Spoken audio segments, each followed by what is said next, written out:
Arthur vous souhaite à toutes et à tous la bienvenue à cette nouvelle vidéo qui, comme le stipule l'introduction, va nous plonger une fois de plus au plus profond de nos racines ethnoculturelles. C'est un culte solaire que nous allons voir aujourd'hui, un culte olympien comme on les appelle aussi.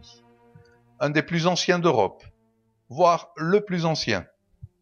Les cultes solaires étaient très ancrés dans les traditions païennes de nos ancêtres les plus lointains, et ceci jusqu'à la nuit des temps.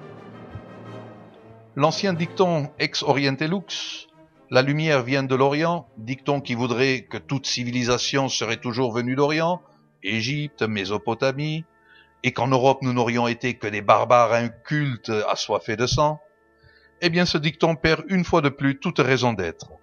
Car tout porte à croire que nos lointains ancêtres européens n'aient pas eu besoin des cultures du Proche-Orient pour développer eux-mêmes un niveau de culture très avancé. Cette affirmation est rendue possible grâce à l'archéologie et l'archéoastronomie. La lumière dans ce cas vient du nord donc, et non plus de l'est. Plus ancien que la première pyramide égyptienne, plus ancien que le premier calendrier mésopotamien, plus ancien que le fantastique site de Stonehenge même, c'est le site de Goseck en Allemagne, dans la région du Sachsen-Anhalt. Ce site date de 4900 avant l'ère vulgaire. Il est donc très ancien. Il nous fait remonter en pleine période du néolithique européen, une époque où l'on situe les tout premiers mouvements de population indo-européenne. Ce temple de Goseck, tout comme le disque céleste de Nebra, que nous verrons ultérieurement, devrait enfin permettre une juste reconnaissance de la particularité et du génie de nos lointains ancêtres païens d'Europe. Il y a quelques 7000 ans donc, une population européenne a construit un temple solaire à Goseck. Comme son nom l'indique, ce temple permettait de mesurer les mouvements solaires. Il allait être utilisé pendant plus de 2000 ans.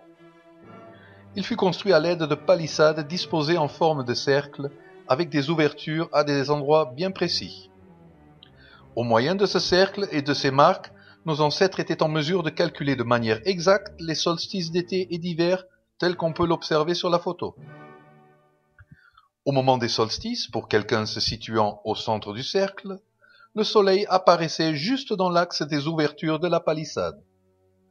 L'une d'elles coïncidait avec le lever du soleil et l'autre avec le coucher du soleil.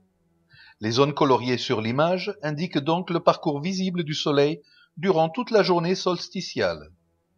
Par extension, nous pouvons constater sur cette autre image que ce temple solaire représente une belle roue solaire, ce qui rejoint tout à fait le symbolisme de cette dernière, sachant que celle-ci marque le rythme cyclique des 4 saisons naturelles.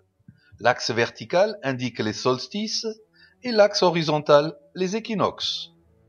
De plus, en divisant chaque quart de cercle par 2, on obtient les marques pour les fêtes intermédiaires du cycle annuel, celles qui seront connues plus tard chez les Celtes comme Beltane pour le 1er mai, Lugnasat pour le 1er août, Samhain pour le 1er novembre et Imbolc pour le 1er février. La division de la roue solaire en sous-ensembles permet ainsi de générer un véritable calendrier, mais un calendrier de 360 jours et non de 365. C'est la géométrie même avec ses subdivisions de la roue solaire qui figure cette répartition en 360. Dans la palissade se trouvent justement 5 marques différentes des autres, marques qui correspondraient ainsi aux 5 jours intercalaires qui manquent pour compléter ce calendrier. Ces 5 jours intercalaires pourraient aussi représenter les jours nécessaires pour adapter le calendrier solaire à un possible calendrier lunaire. Se pose alors le problème des phases lunaires qui ne sont pas fixes d'un cycle annuel à l'autre. Ceci semble également avoir été résolu par les sages de Goseck. Cette problématique a survécu d'ailleurs dans notre calendrier moderne avec la fête de Pâques. Il faut se rappeler que cette fête ne tombe jamais à la même date d'une année à l'autre. Mais pourquoi ? L'explication est toute simple en fait.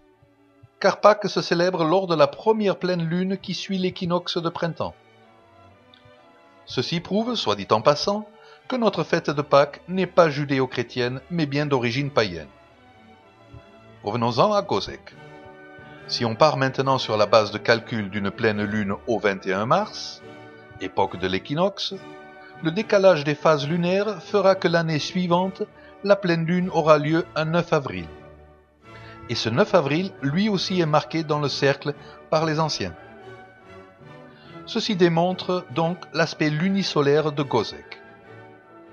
Le cycle annuel basé sur la Lune pose encore un autre problème, qui est celui de la division en semaines. Faut-il considérer 7 jours ou bien une autre valeur? C'est l'analyse linguistique qui va nous donner la réponse. Car à l'origine, dans nos langues indo-européennes, ce n'est pas le chiffre 7 qui marque la fin d'un cycle, mais le chiffre 8. Ceci permet de comprendre pourquoi le chiffre suivant, le 9, est synonyme de nouveau. Cette relation entre neuf et nouveau, nouveau neuf, est présente dans presque toutes les langues européennes. Nein, new en anglais, neun, neu en allemand, new, nur en islandais, nueve, nuevo en espagnol, ainsi de suite. Le chiffre 9 est donc l'ouverture d'un nouveau cycle. Cette conception d'une semaine de 8 jours s'est conservée également dans nos langues européennes avec des expressions comme « on se voit dans une huitaine ». La semaine correspondant à la division du cycle annuel à Gozek serait donc de manière évidente celle de 8 jours.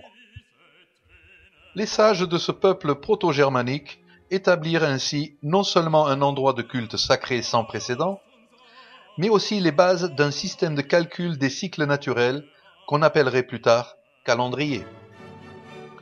L'idée qu'un temple puisse en même temps être un calendrier se retrouve en latin par exemple avec la parenté des mots comme tempus, le temps, et templum, le temple. Il existe donc une correspondance étymologique entre les deux notions, celle de temple et de temps du calendrier, un lien qui remonte à la nuit des temps. Le temple de Gozek pouvait, sur ses bases, recevoir ainsi une graduation par le système de miroir, où par exemple un point du cercle est relié à son opposé dans le calendrier par une ligne droite. Le solstice d'hiver en opposition au solstice d'été, la fête de printemps en opposition à celle de l'automne, et ainsi de suite. Tout ceci permet une division graduelle du cercle, le transformant en un véritable calendrier justement. Ces quelques détails parcourus ici concernant le temple astronomique de Gozek permettent de prendre conscience de toute l'ampleur des connaissances et des réflexions qui se cachent derrière le cercle de Gozek. Ce bel héritage que nous ont légué les anciens sages du néolithique ancien. Et dire que certains osent encore affirmer que nos racines seraient judéo-chrétiennes. Et quand on sait qu'aux USA, par exemple, de nos jours, les évangélistes chrétiens crient haut et fort que les dinosaures n'ont jamais existé et que l'homme serait apparu sur Terre il y a 6000 ans, on comprend mieux à quel point les monothéistes aiment falsifier l'histoire afin de l'adapter à leur délire biblique ou coranique. Que tous ces gens-là aillent donc se rendre humblement sur le site archéologique de Gozek et qu'ils se taisent à tout jamais.